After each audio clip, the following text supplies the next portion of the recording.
दोपहर को चाय नाश्ता लेकर जब शिल्पा सास के कमरे में जाने लगी तो अंदर से आती सास और ननद की बातचीत सुनकर उसके पैर ठिठक गए। ननद कह रही थी, माँ आज अरबी के पत्तों की बड़ी बहुत ही स्वादिष्ट बनी थी। सुनकर शिल्पा को खुशी हुई। उसने सोचा कि इतनी व्यस्तता के बीच भी बड़ी बनाकर उसने अच्छा ही किया।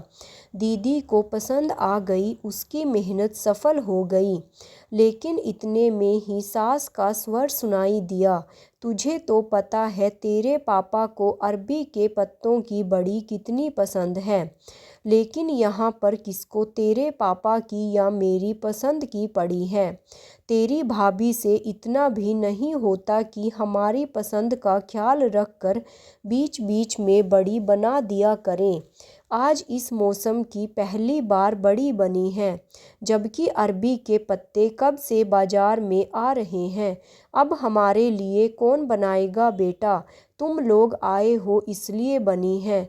सुनकर शिल्पा को बहुत बुरा लगा।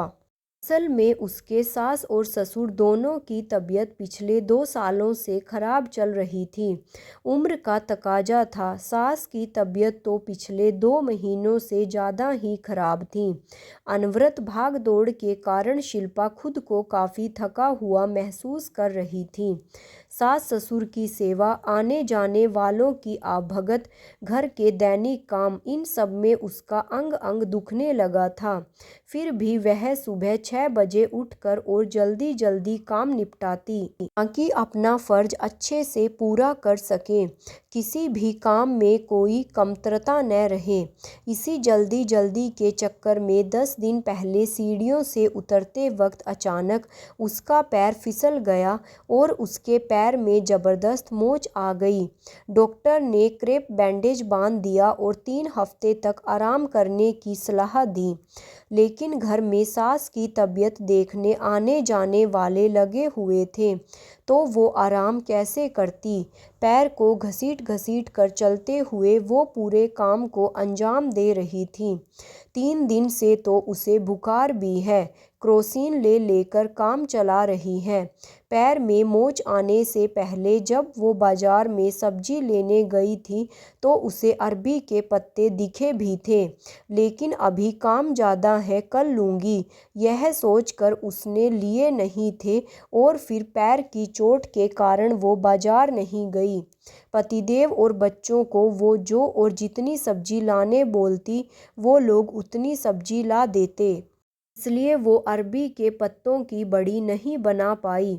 शिल्पा को लगा कि उसकी ननद अपनी माँ को समझाएगी कि माँ आप ऐसा क्यों सोचती हैं, हरदम तो बनाती है ना भाभी आप दोनों की पसंद का खाना। अभी आपकी तबीयत, आने जाने वाले और भाभी का खुद का पैर, इसलिए शायद बना नहीं पाई होगी। लेकिन ननद ने सास की हाँ में हाँ मिलाया। सास को समझाने के बजाय आग में घी डालने का काम किया। शिल्पा अवाक रह गई। आज उसकी शादी को 20 साल हो रहे हैं। उसने हमेशा माँ बाबूजी की पसंद नापसंद का पूरा पूरा ख्याल रखा है। सिर्फ माँ बाबूजी ही क्यों, उसने तो हमेशा ही कोशिश की है कि परिवार के हर सदस्य का जहाँ तक संभव हो सके पूरा ख्याल रखे। यहाँ तक कि इस चक्कर में कभी कभी उसके अपने बच्चों के तरफ अनदेखी हो जाती। वो अपने बच्चों को किसी तरह समझा देती। अभी भी उसके दोनों बच्चों की परीक्षाएं चल रही हैं, लेकिन वो उनकी पढ़ाई नहीं ले पा रही है। क्या ये सब दीदी को दिखाई नहीं दे रहा है।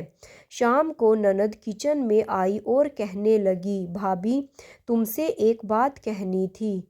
कहिए ना दीदी। देखो माँ की हालत तो तुम देख ही रही हो, मुझसे उनकी ये हालत देखी नहीं जाती।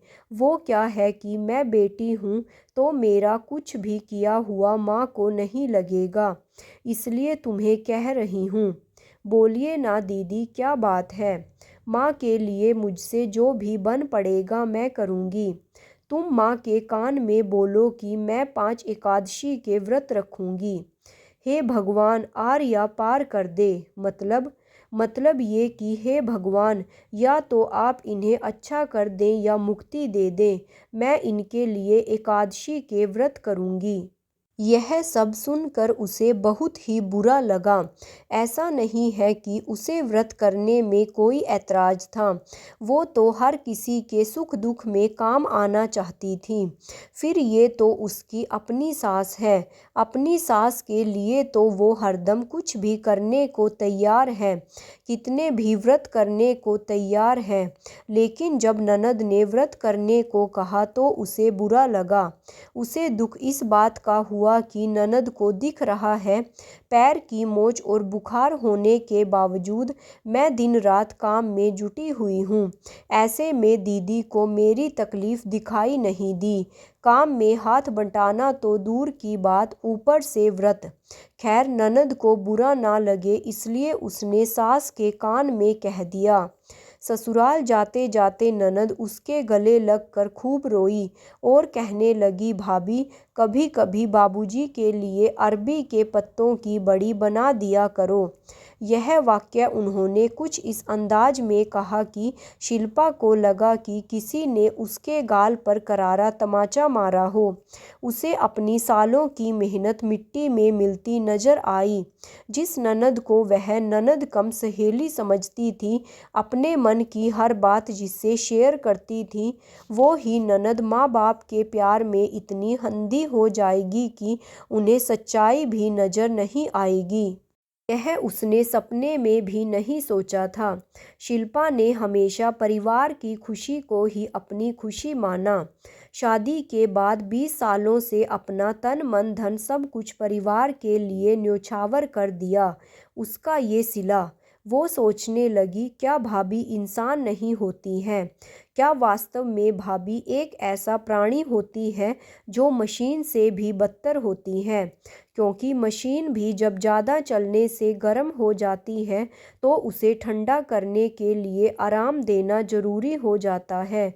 लेकिन भाभी के आराम के बारे में कोई भी क्यों नहीं सोचता? भाभी के कितना भी काम करने पर भी घर के लोग खुश क्यों नहीं होते? माँ बाप के लिए प्यार तो ठीक है, लेकिन भाभी का क्या? आखिर भाभी से इतनी ज़्यादा उम्मीदें क्यों बांधी जाती हैं? आखिर क्यों?